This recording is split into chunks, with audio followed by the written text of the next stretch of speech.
Hola amigos, muy buenos días. Aunque la mayoría de los reyes del pueblo de Israel, tanto del reino del norte como del reino del sur, fueron reyes que ofendieron a Dios y que mantuvieron la adoración a los dioses paganos, también hubieron reyes que hicieron lo contrario, que hicieron lo bueno delante de Dios. Uno de ellos fue el rey Ezequías, rey de Judá. Y lo primero que el rey Ezequías hizo cuando tomó el trono es que él quitó los altares paganos y quebró las imágenes de la diosa Será, hasta la serpiente de bronce que Moisés había fabricado, también la destruyó para que el pueblo no siguiera rindiéndole culto. Pero hay un evento todavía mucho más importante de cómo Ezequías manifiesta su confianza, su dependencia en el Dios de Israel. Y nos toca leer en el capítulo 19, cuando el rey asirio Senaquerib había venido a empezar a molestarle, le da amenazas, empieza con algunas cosas que vimos en días pasados, empieza con algunas amenazas, con algunos desafíos que le lanza y que ponen en tela de duda la fe que Ezequías tenía en el Dios de Israel.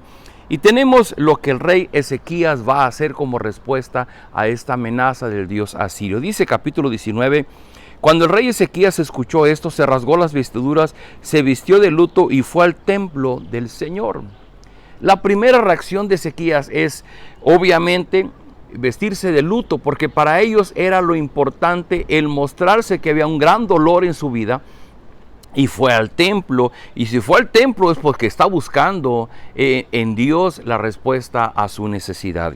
Dice, además envió a Eliakim, administrador del palacio, al cronista Sebna y a los sacerdotes más ancianos, todos vestidos de luto, para hablar con el profeta Isaías, hijo de Amós, y le dijeron, así dice Ezequías, hoy es un día de angustia, castigo y deshonra, como cuando los hijos están a punto de nacer y no se tienen fuerzas para darlos a luz. Tal vez el Señor tu Dios oiga todas las palabras del comandante en jefe, a quien su señor el rey de Asiria envió para insultar al Dios viviente. Que el Señor tu Dios lo castigue por las palabras que ha oído. Eleva pues una oración por el remanente del pueblo que aún sobrevive. Este rey tenía una fe, una confianza en el Dios de Israel, que el rey asirio estaba criticando. Y el rey Ezequías entiende que ante una amenaza de un imperio que es mucho más grande que el suyo, él busca su refugio en el templo, se viste de luto y va a buscar al profeta Isaías. Y lo que Ezequías entiende es que lo que el rey Senaquerib, rey asirio, ha dicho es un insulto al Dios viviente de Israel. Así que dice versículo 5, cuando los funcionarios del rey Ezequías fueron a ver a Isaías, este les dijo, díganle a su señor que así dice el Señor, no temas por las blasfemias que has oído y que han pronunciado contra mí los subalternos del rey de Asiria. Mira, voy a poner un espíritu en él, de manera que cuando oiga cierto rumor que se regrese a su propio país. Ahí haré que lo maten a filo de espada. Cuando el comandante en jefe se enteró de que el rey de Asiria había salido de Laquis, se retiró y encontró al rey luchando contra Libná.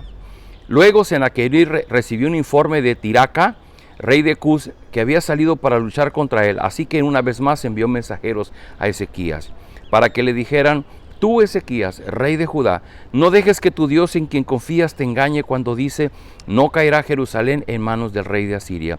Sin duda te habrás enterado de lo que han hecho los reyes de Asiria en todos los países, destruyéndolos por completo. ¿Y acaso tú vas a librarte? ¿Libraron tus dioses a las naciones que mis antepasados han destruido?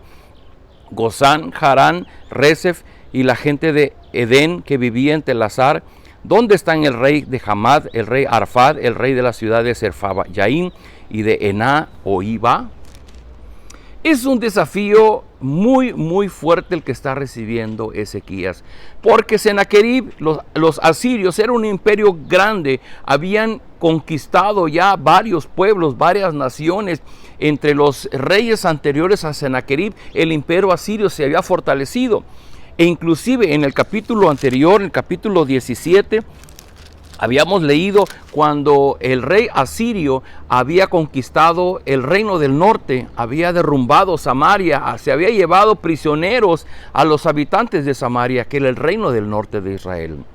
Así es que Ezequías está acorralado, está intimidado, está amenazado por este rey, pero él fue al templo del Señor, se vistió de luto y buscó en su comunión con Dios una respuesta a esta necesidad. Él no sabía qué iba a pasar con él, pero él fue a buscar su ayuda en Dios y recibió una palabra de Dios que le dijo a través del profeta Isaías: no temas por las blasfemias que has oído y que han pronunciado contra mí los del rey Asiria.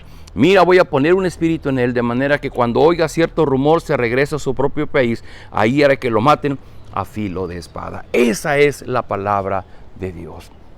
Queridos amigos, la reflexión de este día: ¿qué haces tú de manera normal, de manera común, cuando de pronto aparece el peligro, cuando aparece la amenaza en tu vida, cuando recibes una noticia que te pone a temblar, que te paraliza, que te pone la mente en blanco? ¿Qué es lo primero que tú haces? Yo te invito a que podamos hacer lo que hizo Ezequías: mostrar nuestra necesidad delante de Dios. Tal vez hoy día no acostumbrarnos a ponernos de luto, pero lo que vale la pena es la actitud de ir ante Dios, de mostrarnos ante Él tal cual somos, mostrando nuestro dolor, nuestra desesperación, nuestra angustia, y buscar de Dios una respuesta. Lo que Ezequías hizo fue, envió mensajeros ante el profeta Isaías y les dijo: vayan con él a ver qué es la respuesta que Dios tiene para nosotros. Dice que consulte al Dios viviente y tal vez Él pueda darnos unas palabras. Y el Dios de Israel le respondió y le da palabras de ánimo, le da una promesa y le dice: no temas por sus blasfemias. Voy a poner un espíritu de tal manera que cuando Él regrese a su propio país, ahí lo maten a filo de espada. Dios estaba viendo al futuro, Dios estaba viendo lo que Él iba a hacer. Y por eso es que hace unos días yo decía en un devocional: al final de la historia Dios siempre gana. Vamos a ver cómo termina esta interesante historia, porque todavía falta una oración que hace Ezequías. Y bueno, hay cosas muy bonitas que van a venir ahí, pero Ezequías hizo algo muy bueno. Contrario a muchos reyes de Israel, Ezequías buscó en el Señor la respuesta a su necesidad. Estaba apanicado, estaba en un hoyo de miedo, pero él fue ante Dios para buscar una respuesta de Dios. Yo te invito, querido amigo, querida amiga, si tú estás viviendo un momento así de estrés, de angustia, de preocupación, que sientes que los caminos se te cierran, que tu vida se acaba, ven ante el Señor. Ven ante el Señor Jesús, quien siendo Dios se hizo hombre para mostrarnos al Padre, para darnos la palabra del Padre, para hablarnos en nombre del Padre. Vengamos ante Jesús y Él, que es nuestro intercesor, llevará nuestra plegaria ante el Padre. Y digámosle qué es aquello que nos aqueja, qué es aquello que nos amenaza, que nos intimida, y esperemos la palabra que pueda venir para nosotros de parte de Dios. Oremos.